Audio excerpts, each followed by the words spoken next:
आज हम लोग पढ़ेंगे सेक्सुअल रिप्रोडक्शन लैंगिक जनन का अगला टॉपिक। कल हम लोग पढ़े थे लैंगिक जनन विषय में, उसमें हम लोग 3 स्टेप पढ़े थे, pre fertilisation events, fertilisation, post fertilisation. अब प्री फर्टिलाइजेशन में हम लोग कल पढ़े थे किस प्रकार से सेल डिवीजन होता है, किस प्रकार से गैमेटोजेनेसिस होती है, किस प्रकार से गैमीट बनते हैं, गैमीट किस प्रकार से होते हैं, हैप्लॉइड होते हैं, डिप्लॉइड होते हैं, सब डिटेल हम लोग पढ़े थे। आज हम लोग पढ़ेंगे गैमीट ट्रांसफर। गैमीट ट्रांसफर मतलब युग्मक का किस तरह से ट्रांसफर होता है, मेल गैमीट किस तरह से फीमेल गैमीट तक पहुंचता है, इसको आज हम लोग डिटेल पढ़ेंगे। पहला टॉपिक इसमें algae, bryophytes and pteridophytes. Algae, bryophyte, pteridophytes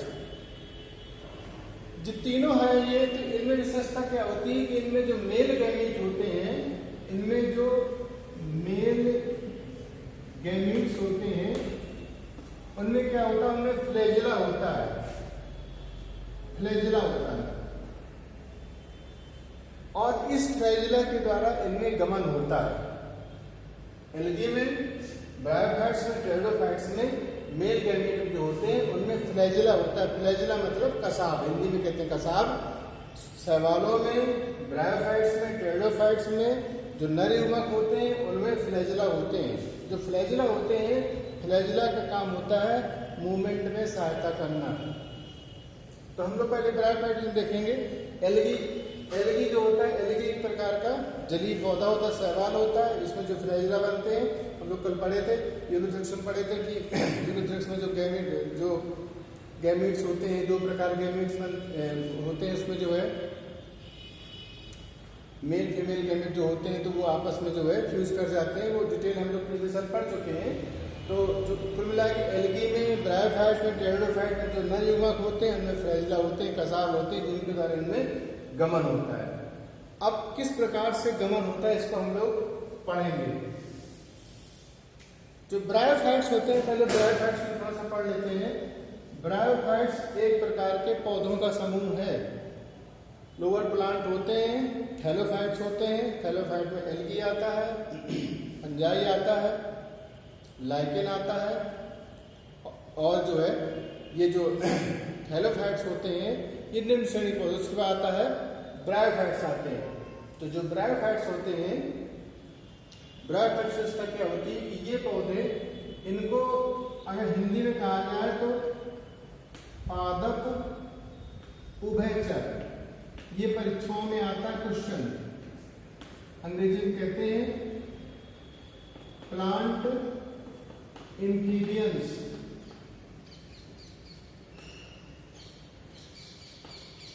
Hindi में कहते हैं पादप उभयचर। क्वेश्चन आता है पादप उभयचर क्या होते हैं, स्पष्ट कीजिए। विकल्प में आता है, कंपटीशन में भी आता है, कोर्स में भी आते हैं। तो प्लांट एम्फीबियन जो होते हैं, पादप उभयचर होते हैं, उनकी विशेषता क्या होती है कि प्लांट एम्फीबियन, उभयचर हम लोग जानते हैं एम्फीबियंस होते हैं जिनमें फ्रॉग आते हैं। पादप उभयचर के अंतर्गत आते हैं ब्रायोफाइट्स आते हैं। अब ब्रायोफाइट्स क्यों आते हैं? इसलिए आते हैं कि ब्रायोफाइट्स में जो निषेचन होता है उसके लिए जल की आवश्यकता होती है।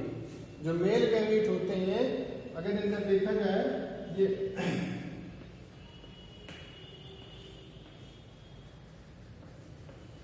ये राइगर्ड्स होते हैं और यहीं पर इंथ्रीडिया बनते हैं। ये इंथ्रीडिया है,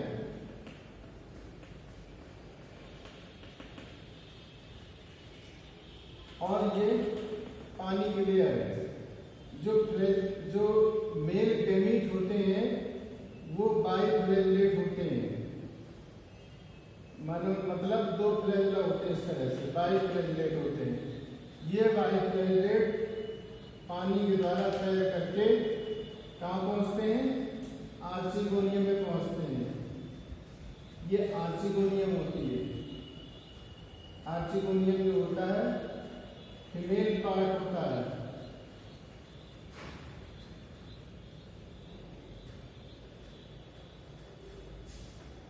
फीमेल पार्ट होता है। तो जो मेल गैमीट होते हैं पानी की सहायता ये वाटर की फिल्म होती है, वाटर की परत होती है, पानी की सहायता से तैरते हुए, ये है आर्चिगोनिया है, आर्चिगोनिया मतलब होता है स्त्रीधानी, और ये इंफीडिया है, इंफीडिया है, यह नर भाग है और ये मादा भाग है। तो जो ब्रायोफाइट्स होते हैं और टेरिडोफाइट्स होते हैं, पहले फिर डिटेल थोड़ा सीक्वेंस समझ लेते हैं। ब्रायोफाइट्स को हिंदी में पादोभयचर कहते हैं, अंग्रेजी में कहते हैं एम्फीबियंस ऑफ प्लांट किंगडम। ये एम्फीबियंस ऑफ प्लांट किंगडम अंग्रेजी में कहते हैं, हिंदी में पादोभयचर कहते हैं। जो ब्रायोफाइट्स पौधे होते हैं, इनकी विशेषता क्या होती है कि इनमें जो निषेचन होता है वो जल की सहायता से होता है, और ये मेल गैमीट है, मेल गैमीट्स हैं, ये मेल गैमीट्स हैं, हिंदी में नर युग्मक कहते हैं। ये नर युग्मक पानी की सहायता से तैरते हुए मादा भाग तक पहुंचते हैं, फीमेल पार्ट तक पहुंचते हैं। ये आर्चिगोनिया है, इंफीडिया है। इसी प्रकार से टेरिडोफाइट में भी, अगर टेरिडोफाइट में देखें तो उनमें जो है, उनमें मल्टी इस तरह से सीलिएट होते हैं, ये कई सीलिया होते हैं। ये टेरिडोफाइट का जो है, टेरिडोफाइट्स का मेल गैमीट है। तो जो नर युग्मक होते हैं, एल्गी में, ब्रायोफाइट, टेरिडोफाइट में क्या होता है, जो नर युग्मक होते हैं वो जल की सहायता से तैरते हुए मादा युग्मक धानी तक पहुंचते हैं।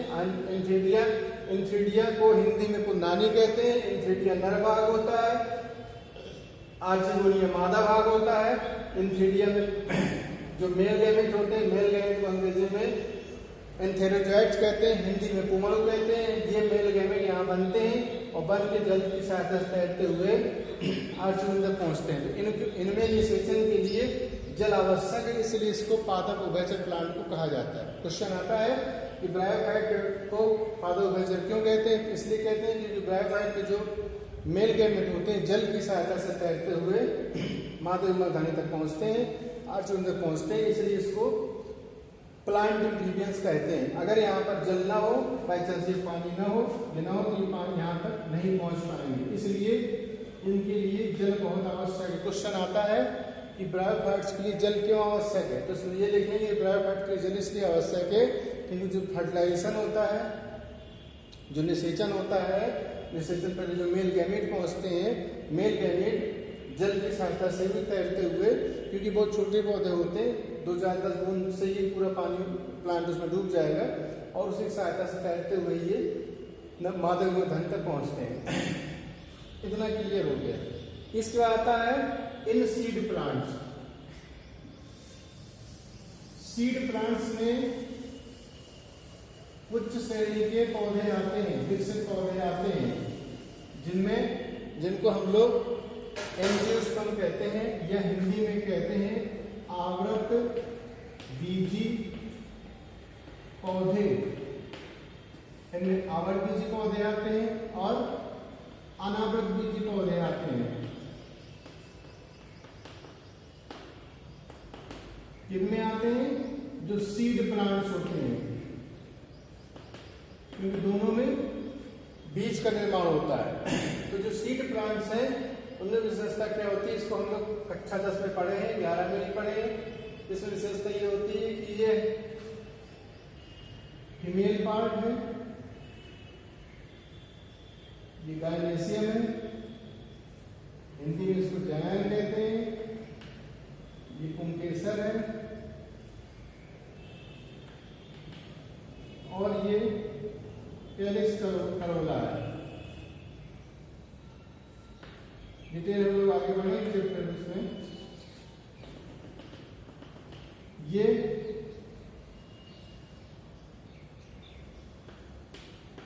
पुंकेसर है,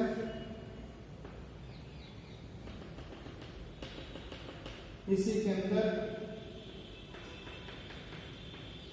परागकण बनते हैं और ये परागकण पुंकेसर में एंथर होते हैं।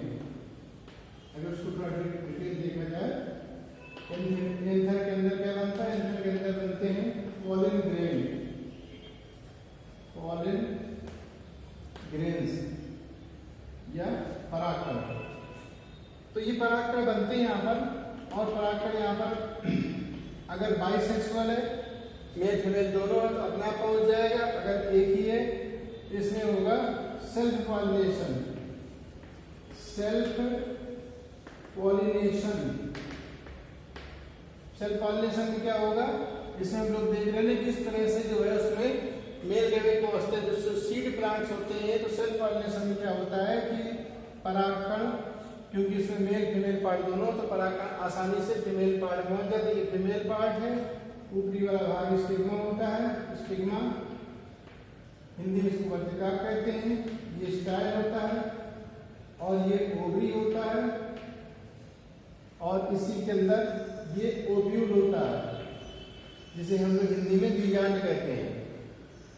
एक परागकण आते हैं, स्टिग्मा जो होती है वर्तिकाक होती है, चिपचिपी होती है, खुरदरी होती है, और उसमें कुछ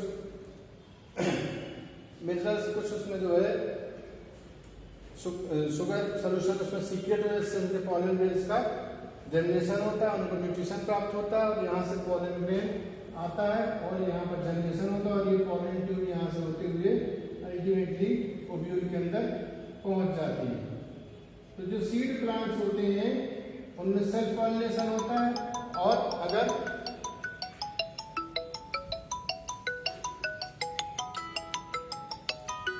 उसमें by chance unisexual male female अलग है तो होगा क्रॉस पॉलिनेशन होगा,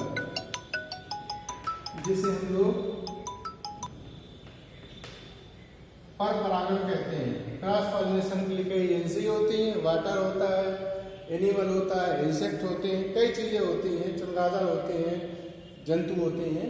तो इस प्रकार से अल्टीमेटली पुंकेसर में जो एंथर होता है, एंथर में पॉलन ग्रेन्स बनते हैं और पॉलन ग्रेन्स यहाँ तक पहुंच जाता है। अगर पॉलन ग्रेन्स को हम लोग थोड़ा देखें डिटेल में, आगे हम लोग डिटेल देखेंगे हालांकि, लेकिन थोड़ा देख लेते हैं।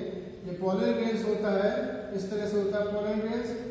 ये बाहर लेयर इसकी मोटी होती है, खुरदरी होती है, इसे जाइन कहते हैं, पतली होती है इसे एंटाइन कहते हैं।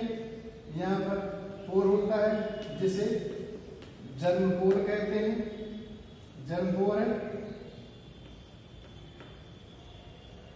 न्यूक्लियस होता है और साइटोप्लाज्म होता है।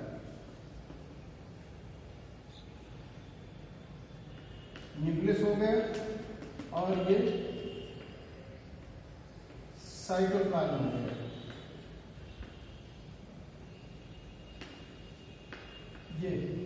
तो ये पॉलन ग्रेन होता है। तो पॉलन ग्रेन बहुत छोटे होते हैं, टिनी पार्टिकल्स होते हैं, छोटे छोटे पॉलन ग्रेन्स होते हैं, और उनका निर्माण एंथर में होता है।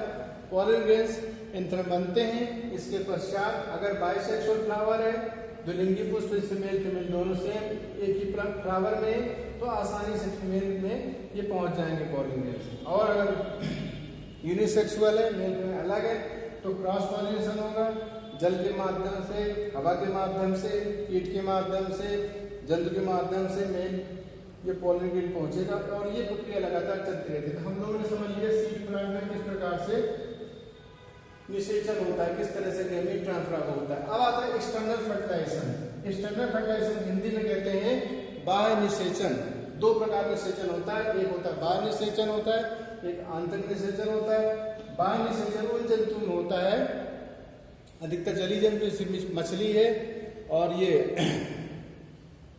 फ्रॉग है, नेरीज है, इन सब में ओवेलिया है। इनमें क्या होता है, इनमें बाह्य निषेचन होता है। बाह्य निषेचन में क्या होता है, एक निश्चित स्थान पर मेल एकत्र होता है, इकट्ठा होता है। एक निश्चित स्थान पर फीमेल आता है और वहीं पर मेल अपना मेल गैमेट निकालता है, और फीमेल जो होता है वो अंडा निकालता है। और निषेचन जो फर्टिलाइजेशन प्रोसेस होती है वो जल के अंदर होती है, शरीर के बाहर होती है, इसे कहते हैं एक्सटर्नल फर्टिलाइजेशन।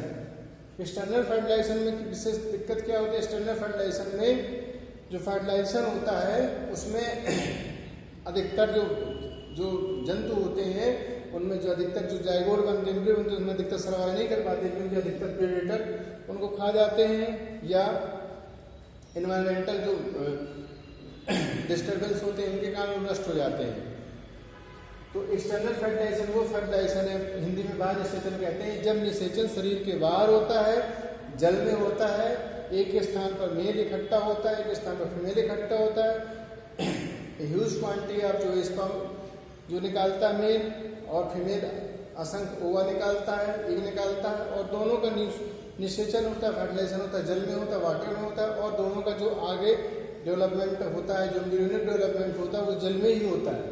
तो इस प्रकार फर्टिलाइजेशन जो होता है, इस प्रकार फर्टिलाइजेशन में जो ऑर्गेनिज्म होते हैं उनमें सर्वाइव करने की क्षमता कम होती है, क्योंकि उसमें अधिकतर प्रेडेटर्स के द्वारा नष्ट हो जाते हैं, और कुछ जो है एनवायरमेंटल जो डिस्टर्बेंस है या जो वातावरणीय दुष्प्रभाव उसके कारण वो नष्ट करते हैं, लेकिन कुछ ही उसमें बच पाते हैं। जो इंटरनल फर्टिलाइजेशन होता है, इंटरनल फर्टिलाइजेशन में क्या होता है कि शरीर के अंदर निषेचन होता है, जैसे रेप्टाइल है, एवेज है या अन्य जो ओविपरस एनिमल है, अंडा देने वाले एनिमल है, तो ये क्या करते हैं कि ये निषेचन तो अंदर होता है, शरीर के अंदर होता है, लेकिन जो अंडा का डेवलपमेंट होता है, एक्सटर्नल डेवलपमेंट होता है, वो शरीर के बाहर होता है। उसमें विशेष प्रकार का कोपुलेटरी ऑर्गान होता है, एक विशेष प्रकार मेल जिनाइटेड पार्ट होता है, जन्नांग होता है, उसके द्वारा मेल गैमीट फीमेल के शरीर के अंदर डाल दिया जाता है, अंदर फर्टिलाइजेशन होता है, और फर्टिलाइजेशन इसमें संभावना फर्टिलाइजेशन की पूरी 100% रहती है, क्योंकि कोई मेल गैमीट उसमें बर्बाद नहीं जाता, उसके अंदर फर्टिलाइजेशन होता है और जाइगोट बनता है। उसके बाद वो एक को वो शरीर के बाहर निकाल के कहीं सुरक्षित रख देते हैं, जैसे पक्षी हम लोग देखते हैं, रेप्टाइल्स में देखते हैं। तो वो जो एग होते हैं वो उनका डेवलपमेंट शरीर के बाहर होता है, वायुमंडल में होता है, वातावरण में होता है, इसलिए इसको कहते हैं internal fertilisation and external development. Development बाहर होगा लेकिन फर्टिलाइजेशन अंदर होगा। अब आता है internal fertilisation and internal development, मतलब अंदर इसमें मैमेल्स होते हैं, स्तनधारी होते हैं। स्तनधारी में हम लोग देखते हैं, स्तनधारी क्या होते हैं? स्तनधारी जो बच्चे पैदा करते हैं उसमें कई मैमेलिया कई उसमें पार्ट होते हैं, जो है जैसे बाल, शरीर में बाल होते हैं, मेमोरी ग्लैंड होती है, गर्भदंती होते हैं, और उसमें जो है फोर्थ चैम्बर हार्ट होता है।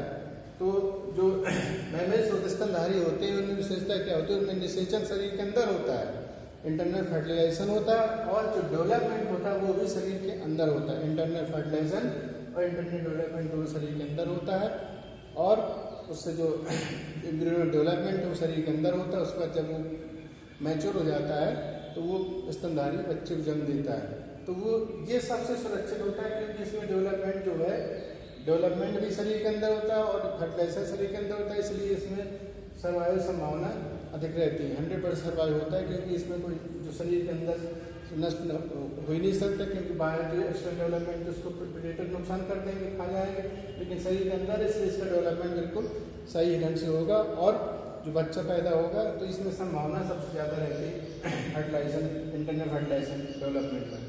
तो इस प्रकार से ये हम लोग पढ़ेंगे किस तरह से गैमीट ट्रांसफर होता है। फिर एक बार रिमाइंड कर लेते हैं, जो गैमीट ट्रांसफर, गैमीट जो होते हैं एलजी में, ब्रायोफाइट में, टेरिडोफाइट्स में जो गैमीट होते हैं वो उनमें फ्लैजेला होता है, फ्लैजेला के द्वारा मूव करते हैं, फ्लैजेला के द्वारा गति करते हैं, और गति करके इनमें सब में जलीय माध्यम में फर्टिलाइजेशन होता है, पानी के द्वारा तैरते हुए मेल गैमेट फीमेल पहुंचते हैं और फर्टिलाइजेशन होता है।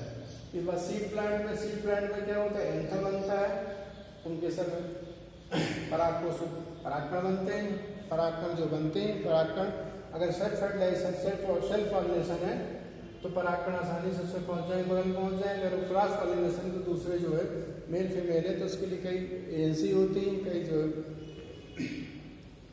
माध्यम होते हैं, जैसे जल होता है माध्यम, हवा होती है, जंतु होता है, कीट होता है, कई माध्यम होते हैं, उनके द्वारा पहुंचता है। तो ये इस प्रकार पॉलिनेशन को क्रॉस पॉलिनेशन कहते हैं। अब आता है एक्सटर्नल फर्टिलाइजेशन। एक्सटर्नल फर्टिलाइजेशन वो फर्टिलाइजेशन जो शरीर के बाहर होता है, मुख्य रूप से मछली में होता है, मेढक में होता है और जंतुओं में भी होता है, लेकिन मछली मेढक हम लोग याद रखें। मेढक में मछली में बाहर निषेचन होता है, शरीर के बाहर निषेचन जब होता है, जो अंडों जो मेल और फीमेल के निषेचन जो शरीर के बाहर होता है उसे एक्सटर्नल फर्टिलाइजेशन कहते हैं।